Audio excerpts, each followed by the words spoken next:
Come tutta la città, anche Laghetto ha bisogno di interventi. Laghetto però ha una peculiarità, stiamo rifacendo completamente l'impianto di illuminazione pubblica, alcuni tratti verranno rifatti in toto, quindi dobbiamo aspettare il termine di quei lavori che verso fine anno dovrebbero terminare per poi poter pianificare interventi che siano definitivi e duraturi senza poi dover spaccare di nuovo. Risponde subito così l'assessore alle infrastrutture del comune di Vicenza Mattia Ierardi alle segnalazioni dei residenti del quartiere Laghetto. Avevamo portato la loro voce alle autorità competenti per cercare di sollecitare una soluzione. Se al momento la questione della mancanza di medici di base resta la priorità, la cui soluzione resta più complessa da risolvere e bisogna pazientare ancora, per la manutenzione dei marciapiedi invece è un'urgenza a cui non si può più soprassedere ancora a lungo, dicono i cittadini. Il medico e poi un po' di manutenzione.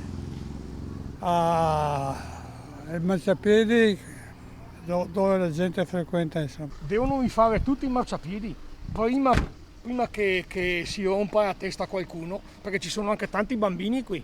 Certo, e anche anziani? E anche anziani. Certo, quindi la priorità per lei è Marciapiedi da fare. Bene, l'impegno dell'assessore di intervenire lo abbiamo registrato al nostro microfono. Vediamo di capire meglio quali sono i tempi previsti per intervenire e completare la sistemazione, almeno delle aree centrali più frequentate del quartiere, abitato da una popolazione di età molto alta, superiore alla media.